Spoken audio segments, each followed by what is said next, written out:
जय हिंद बच्चों, कैसे हो? उम्मीद करते हैं आप लोग अच्छे होंगे। प्यारे बच्चों, आज का क्लास लेके फिर आप सबके बीच उपस्थित हो गए हैं। इससे पहले आप लोग का 3 क्लास बहुविकल्पी प्रश्न का लग चुका है। यदि आप लोगों ने वो 3 क्लास नहीं देखा है तो उन 3 क्लास को देख के फिर इस क्लास को देखिए, तो आपको एक क्लास बेहतर रूप से समझ में आएगा। चलिए बिना समय गंवाए क्या करते हैं, आज का क्लास स्टार्ट करते हैं। आपको बता दें कि सीट लेके विद्यार्थी बैठिएगा, बिना सीट के ना बैठिएगा। ठीक है, सीट लेके बैठोगे तो आपको बहुत बेहतर तरीके से समझ में आएगा, जैसा कि पिछले क्लास में आप लोगों को बता चुके हैं। चलिए आते हैं हम लोग अपने चैप्टर पे। तो हमारा जो चैप्टर है, हमारे चैप्टर का नाम क्या है? जैव प्रक्रम। क्या नाम है? जैव प्रक्रम। जैव प्रक्रम के बारे में हम लोग आज की क्लास में अध्ययन करने वाले हैं। जैव प्रक्रम से संबंधित महत्वपूर्ण बहुविकल्पी प्रश्न के बारे में हम लोग आज अध्ययन करने वाले हैं। तो सबसे पहले हम यहाँ आपका स्क्रीन चालू कर देते हैं ताकि आपको स्पष्ट बोर्ड पे दिखाई दे। ये स्क्रीन चालू हो गया आपका। चलिए, अध्याय क्या आपका है? जैव प्रक्रम। इसमें अगर आप लोग देखेंगे तो क्वेश्चन नंबर 60 आपका दिया है, स्वपोषी पोषण के लिए आवश्यक है। स्वपोषी पोषण के लिए आवश्यक है कार्बन डाइऑक्साइड एवं जल। उसके बाद ऑप्शन नंबर बी दिया है क्लोरोफिल। ऑप्शन नंबर सी दिया है सूर्य का प्रकाश। उसके बाद ऑप्शन नंबर डी दिया है उपरोक्त सभी या उपर्युक्त सभी। तो यहां देखते हैं हम लोग, तो हमारा क्वेश्चन नंबर जो 60 है, क्वेश्चन नंबर 60 का कौन सा सही है बालक? तो 60 का आपका ऑप्शन नंबर डी सही है, उपरोक्त सभी। क्योंकि स्वपोषी पोषण के लिए कार्बन डाइऑक्साइड भी आवश्यक है, जल भी आवश्यक है, क्लोरोफिल भी आवश्यक है और सूर्य का प्रकाश भी आवश्यक है। इन सबके द्वारा ही क्या होता है? प्रकाश संश्लेषण की क्रिया संपन्न हो पाती है। आइए आगे देखते हैं क्वेश्चन नंबर 61। प्रकाश संश्लेषण प्रक्रिया में कौन सा युग्म प्रयुक्त होता है? इसमें देखते हैं, ऑप्शन पहला दिया है कार्बन डाइऑक्साइड व ऑक्सीजन। उसके बाद आपका दे दिया है जल व ऑक्सीजन। उसके बाद ऑप्शन नंबर सी दिया है जल व carbon dioxide. Option number D आपको दे दिया है मीथेन। तो इसमें आपका क्वेश्चन नंबर जो 61 है, क्वेश्चन नंबर 61 में आपका कौन सा ऑप्शन सही होगा? तो क्वेश्चन नंबर 61 में आपका होगा ऑप्शन सी सही होगा। ऑप्शन सी क्या दिया है? ऑप्शन सी आपका दिया है H2O व CO2। ठीक है, आइए देखते हैं क्वेश्चन नंबर 62 पे आते हैं। क्वेश्चन नंबर 62 देखते हैं। बालक पूरे मेहनत से पढ़िए, अच्छे से पढ़िए, ताकि आप लोग को एक एक क्वेश्चन को बहुत बारीकी से सॉल्व कीजिए, ताकि किसी प्रकार का कोई समस्या ना रह जाए। ठीक है, क्वेश्चन नंबर अगर हम लोग बात करें 62 पे, तो है क्वेश्चन नंबर 62 क्या दिया है? क्लोरोफिल अवशोषित करता है। क्लोरोफिल अवशोषित करता है जल, खनिज लवण, प्रकाश ऊर्जा, ऑक्सीजन। तो यहां क्या हो जाएगा? प्रकाश ऊर्जा हो जाएगा। क्या हो जाएगा बालक? प्रकाश ऊर्जा हो जाएगा। अब अगर बात करें प्रकाश ऊर्जा में, तो यहाँ आपका कौन सा ऑप्शन सही है? तो ऑप्शन नंबर आपका सी सही है। कौन सा सही है बेटा बालक? ऑप्शन नंबर सी सही है। क्वेश्चन नंबर अगर बात करें 63 की, तो पादपों में वायु प्रदूषण कम करने की प्रक्रिया है। पादपों में वायु प्रदूषण कम करने की प्रक्रिया है। ऑप्शन पहला है आपका ए श्वसन, बी प्रकाश संश्लेषण, सी वाष्पोत्सर्जन, आपका डी प्रोटीन संश्लेषण। क्वेश्चन नंबर 63 में बालक आप लोग कर लीजिएगा। क्वेश्चन नंबर 63 का जो ऑप्शन है, ऑप्शन नंबर बी। यहां हम आपको सही करके दिखा देते हैं ताकि आप लोग को दिक्कत ना हो।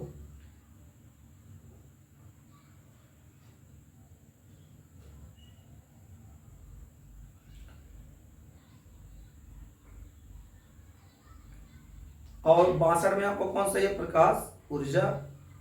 61 में आपका सही है सी वाला, और 60 का हो जाएगा डी वाला। ठीक है बालक, आते हैं क्वेश्चन नंबर 64 पर। प्रकाश संश्लेषण प्रक्रम में ऑक्सीजन किससे उत्पन्न होता है? कार्बन डाइऑक्साइड से, जल से, वायु से, क्लोरोफिल से। तो आपका ऑप्शन नंबर बी सही है, जल से। आगे देखते हैं क्वेश्चन नंबर 65। जठर ग्रंथि उपस्थित होती है। जठर ग्रंथि उपस्थित होती है। आपको क्लास में जब पढ़ा रहे थे तभी बता दिए थे कि जठर ग्रंथि जो होता है आपके स्टोमच यानी आमाशय में उपस्थित होता है। जो जठर ग्रंथि होता है एक खास रस का स्रावण करता है जिसका नाम होता है जठर रस। तो अब यहाँ कह रहा है जठर ग्रंथि उपस्थित होती है। आपका तो आंसर पहले से ही पता है कि कहाँ होता है बाबू, आमाशय में। जहां आमाशय दिखे वही ऑप्शन सही कर लीजिए। आपका यहाँ देखिए पहला दिया है आपका छोटी आंत में, दूसरा दिया है आमाशय में, अग्न्याशय में, बड़ी आंत में। तो आपका ऑप्शन नंबर बी सही है, कहाँ, आमाशय में। आते हैं क्वेश्चन नंबर 66 पर। पित्तरस स्रावित होता है पित्ताशय में, वृक्कों में, यकृत में, आमाशय में। बहुत से बच्चे आपका ऑप्शन सही करके रखे होंगे कि ऑप्शन ए सही है, पित्तरस यानी पित्ताशय। गलत है बालक, क्योंकि पित्तरस जो होता है आपके यकृत से स्रावित होता है, यानी यहां आपका ऑप्शन सी सही होगा, यकृत। ठीक है, गलत किए हो तो बालक इसको सही कर लो, क्योंकि पित्तरस जो होता है वो यकृत से संबंधित होता है। आगे आपका देखते हैं अगला क्वेश्चन है, मनुष्य में ग्रास नली की लंबाई होती है। मनुष्य में ग्रास नली की लंबाई बालक होती है 25 से 30 सेंटीमीटर। तो ये हमारा यहाँ ऑप्शन नंबर बी सही हो जाएगा। आगे देखते हैं, मनुष्य में दूध के दांतों की संख्या बहुत पहले बता दिए थे। मनुष्य में टोटल कितने दांत होते हैं, ठीक है, 32 दांत होते हैं, जिसमें 20 दांत दूध के होते हैं, टोटल मिला के 52 दांत हो जाते हैं। तो दूध के दांतों की संख्या कितनी हो जाएगी, 20 हो जाएगी। ऑप्शन देखते हैं, ऑप्शन में आ जाएगा आपको पहला ही ऑप्शन सही हो जाएगा बालक। आगे जठर रस स्रावित होता भी बताए थे, कहां से, आमाशय। यहां देखते हैं अग्न्याशय, पित्ताशय, आमाशय। आपका ऑप्शन नंबर सी सही है। मनुष्य की लार में पाया जाता है, मनुष्य की लार में क्या पाया जाता है बालक, यहां आपको दिया क्या है, टाइलिन, ए भी पाया जाता है, लाइसोजाइम ए भी पाया जाता है। ऑप्शन नंबर सी पेप्सिन ए नहीं पाया जाता। ऑप्शन नंबर डी कह रहा है ए व बी दोनों, यानी आपका ऑप्शन नंबर डी सही हो जाएगा, क्योंकि मनुष्य के लार में टाइलिन और लाइसोजाइम दोनों पाया जाता है। क्वेश्चन नंबर 71 पे आते हैं। क्वेश्चन नंबर 71 देखते हैं, मनुष्य में लार ग्रंथियों की संख्या होती है। बालक मनुष्य में जो लार ग्रंथियां होती हैं इनकी जो संख्या होती है ये होती है 3, मतलब 3 जोड़ी होती है। ऑप्शन देखते हैं, पहला 2 जोड़ी, 3 जोड़ी, 4 जोड़ी, 5 जोड़ी। तो आपका कौन सा हो जाएगा, ऑप्शन नंबर बी हो जाएगा, 3 जोड़ी। क्वेश्चन नंबर 72 देखते हैं, मनुष्य के प्रत्येक जबड़े में चवड़क दांतों की संख्या होती है। तो मनुष्य का जो दांत का चवड़क होता है, एक जबड़े में 3 इधर होता है, 3 इधर, यानी 3 3 कितना 6। तो आपका यहाँ क्या हो जाएगा बालक, यहाँ आपका ऑप्शन नंबर सी हो जाएगा।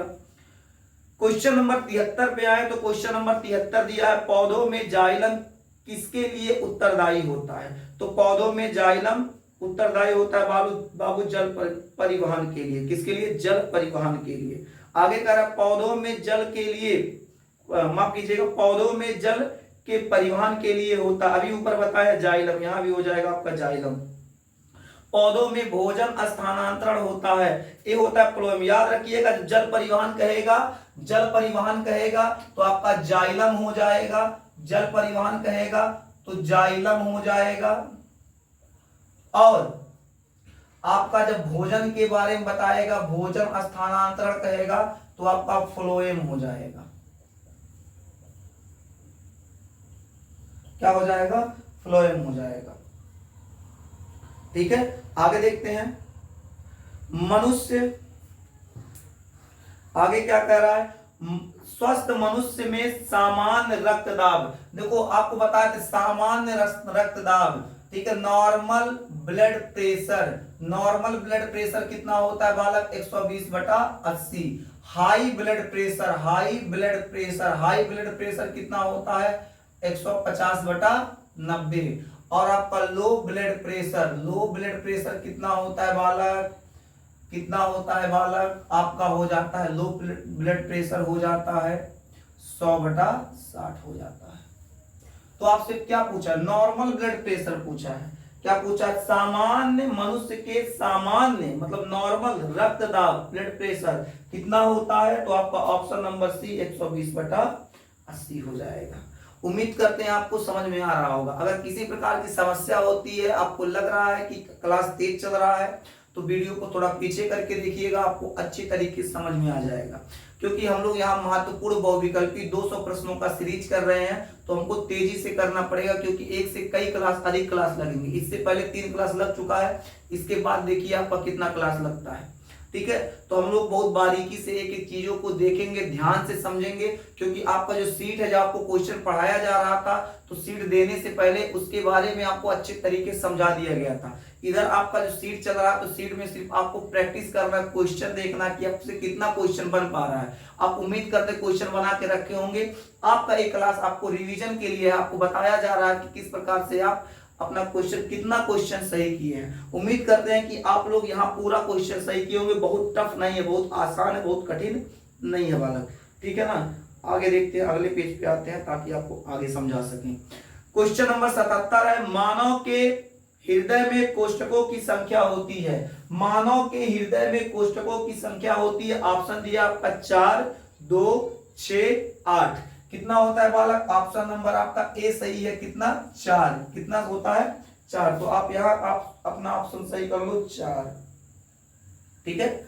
अब देखो, जो हृदय होता है, हृदय में क्या कर, जब अनुप्रस्थ काट लगाते हैं तो ऊपर क्या होता है? 2 चेंबर, इसके बाद नीचे 2 चेंबर, 1, 2, 3, 4, 4 चेंबर। कितना चेंबर? 4। ऊपर को हम लोग क्या कहते हैं? अलिंद निलय। अलिंद निलय, अलिंद के पास 2 चेंबर, निलय के पास 2 चेंबर, ठीक है ना। तो कितना हो जाएंगे? 4।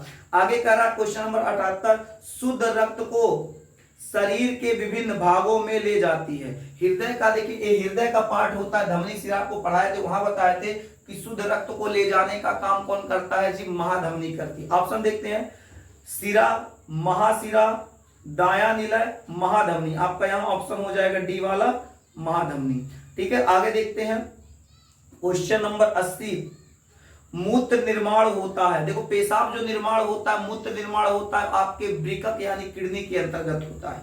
तो आपका यहाँ ऑप्शन, जहां किडनी वृकक दिख जाए वहीं आपका सही हो जाएगा। 80 का हो जाएगा ए, वृकक। क्वेश्चन नंबर देखिए 79 छोड़ चुका है, इसको बता, एक बार देख लेते हैं। रक्त का लाल रंग किसकी उपस्थिति के कारण होता है? कुछ बच्चे विटामिन सी लगा के बैठे होंगे बालक, एक गलत है। आपका option number A, haemoglobin. Haemoglobin के कारण क्या होता है? ब्लड लाल होता है, एचबी, हीमोग्लोबिन। आगे देखते हैं क्वेश्चन नंबर 81, कोशिकीय प्रक्रम में ऊर्जा मुद्रा है। इसको इरेज कर देते ताकि आपको अच्छे से दिखाई दे।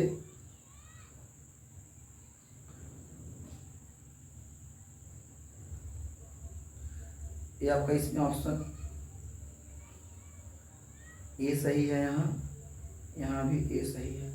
क्वेश्चन नंबर 81 देखें, कोशिकीय प्रक्रम में ऊर्जा का मुद्रा है। ऊर्जा का सिक्का किसे कहा जाता है बालक? पढ़ाए थे ना, किसको? एटीपी को। किसको? एटीपी को कहा जाता है। तो ऊर्जा का सिक्का या मुद्रा कह ले तो किसको कहेंगे? एटीपी को कहेंगे। तो आपका ऑप्शन नंबर बी सही है। क्वेश्चन नंबर 82 पे आते हैं। क्वेश्चन नंबर 82 कह रहा है, मनुष्य में वृकक किस तंत्र से संबंधित है? वृकक आपका, जो वृकक का काम होता है बालक, उत्सर्जन का होता है। आपके शरीर के जो अपशिष्ट पदार्थ होते हैं उसको बाहर निकालने का काम करता है, यानी आपका ऑप्शन नंबर सी हो जाएगा, उत्सर्जन। यहाँ आपको क्वेश्चन के सामने सन भी दिया गया, कौन से सन में कौन सा क्वेश्चन बना है। आपको लेटेस्ट प्रश्न दिए जा रहे हैं जो अभी वर्तमान समय में पीछे, माफ कीजिएगा, अभी जो पिछले वर्ष जो आपके पिछले वर्ष जो पेपर में आए हुए प्रश्न है या उससे पूर्व जो पेपर में आए हुए प्रश्न है, उन सभी प्रश्नों का ये आपका सीरीज चल रहा है, वहां अच्छे अच्छे प्रश्न आपको कराए जा रहे हैं। अगला क्वेश्चन देखते हैं, क्वेश्चन नंबर 83 देखते हैं।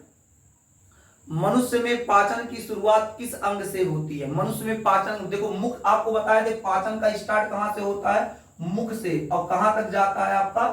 बड़ी छोटी आंत से कहां तक? बड़ी आंत तक, ठीक है ना। तो आपका यहां तक कहां से स्टार्ट होता है? तो मुख से। आपका ऑप्शन क्या सही हो जाएगा? ऑप्शन ए सही हो जाएगा, ठीक है ना। यहाँ हम लोग क्या करते हैं, यहाँ हमारा जो प्रश्न होता है, यहाँ हमारा इस चैप्टर का प्रश्न कंप्लीट होता है, बहुविकल्पी प्रश्न कंप्लीट होता है। अगला जो हमारा लेसन है नियंत्रण एवं समन्वय।